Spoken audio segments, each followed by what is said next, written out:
Good day, brothers and sisters. One Nation Tribal Alliance.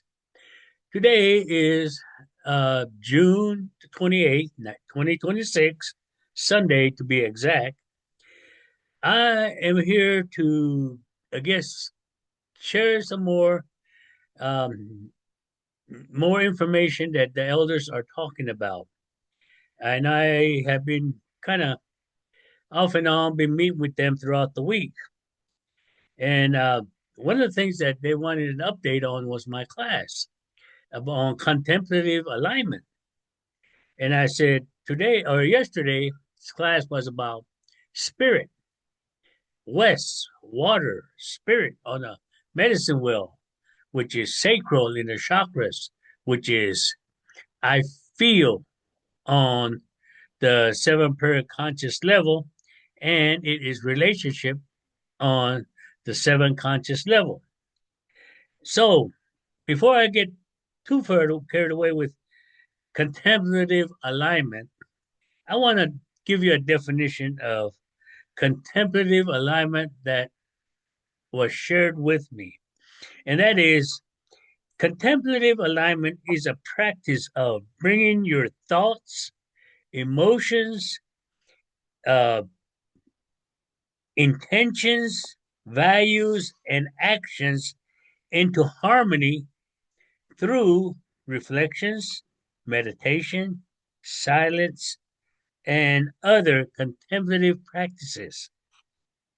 Well, the reason why I guess we really are talking about this quite a bit is because, you know, I'm gonna give you an analogy that shared to me, and that is that an elder was sitting there, and a young guy came up to him and says, "Look, I don't want to dance anymore."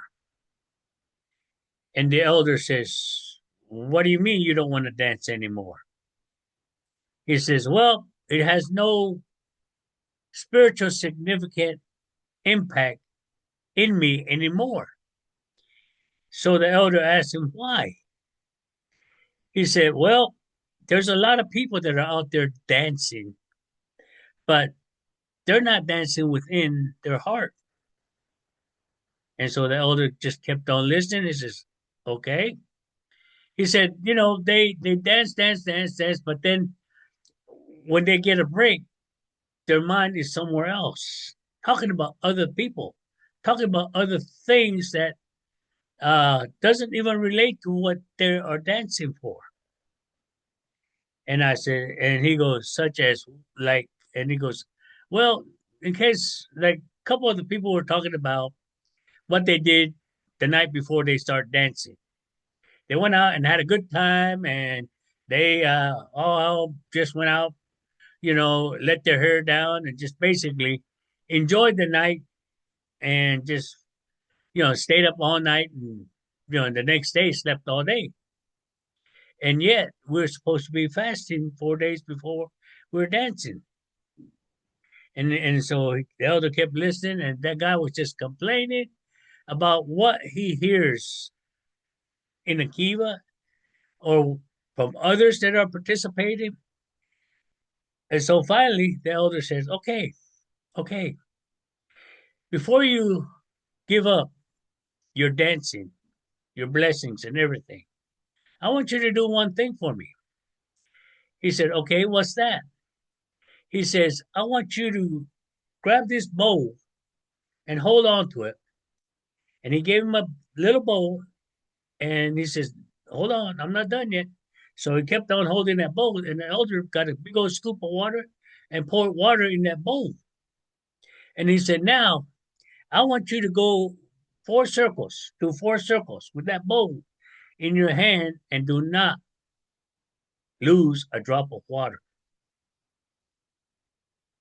So he goes, "Okay, easy, easy enough to get away from my dancing activity." So he grabbed that bowl and they put it water, and he went in circles 4 times, 4 circles. Then he stopped and he handed the bowl to the elder. The elderly man looked at him and says, "Okay, great. You did not even lose a drop of water." He said, yes, I did lose a drop because I concentrated on that water, not to make lose any drop of water. He said, and then he goes, well, wow, that's great. That is really good. And so he says, so I'm free. He says, well, let me ask you, what did you learn from that little exercise or ceremony that you did, carrying the bowl of water 4 times in circle without losing a drop of water? What did you learn? And the young man goes, well, I learned that if you concentrate hard enough, you will not lose any bit of that water, and it gets easier when you know concentrate on that water in that bowl. He says, okay, when you dance, that's how it should be. You concentrate on yourself doing the dance. You don't worry about the others. So going back to contemplative alignment, we talk about, a practice of bringing your thoughts, emotions, you know, intentions, values, and actions into harmony. That's how we need to look at every aspect of life, is what the elders say, is trying to share, bring back, because, you know, we're just back home. Summer solstice is celebrated. You know, fasting just happened. When fasting was going on, man, used to be that we're going to fast, and everybody knows what day everybody's going to fast, and they keep it within the village. Looking at it, it was everywhere. The tribal government made an announcement. The tribal council made an announcement saying, we're going to be fasting, so everything needs to shut down. Each program in the tribal building start announcing, we're going to be closed this day in respect to fasting or summer solstice. Even the people, managers, all that, getting on the radio. Hey, we're going to be closed this day because of summer solstice, all this. And, but when you go down the village, you know, are they, are they, you know, yeah, they're closed, but most of it, are enjoying the vacation more than they are within their inner selves. And I'm not going to say it's good or bad, but I mean, to me, I see this, you know, people, and again, when I talked to you all about, when I first brought this up about people that we had 5 people that wanted to become an elder, and for them to verbalize their interests, you know, they were talking about this, they're talking about that, or their knowledge about this, their knowledge about that, and they were talking out there. Where as elders, the way I was taught, you need to talk about what's in here because your service to the people, not what is out there, but for the people within. And so, by reflection, meditation, and just being out in silence. I got a good friend that, I see he tells me on Facebook, he loves to get up early because when you get up early and step outside and watch that sunrise, you feel the tranquility of Mother Earth, nature, even the sun, the weather, everything is all in unison to where it feels good to be out there, receiving it within, you know, not the outside stuff going on. Because, we all need to get back into ourselves. And, you know, I got some people that came to me and says, I have a hard time you know, doing that, aligning myself, aligning, my thoughts, my actions, my intentions, you know, my values. I have a hard time aligning it into harmony. And I said, okay, well, let's see how we can do it. I tell them you can go in a forest bath. You walk outside in Mother Earth with your barefoot and communicate with our relations, the trees, the flowers, the bugs, everything. How do you communicate with them? Your frequency. And so you can start doing that. Not only do you want to do that, but there's other things. The sound bowl, you know, the sound bowls.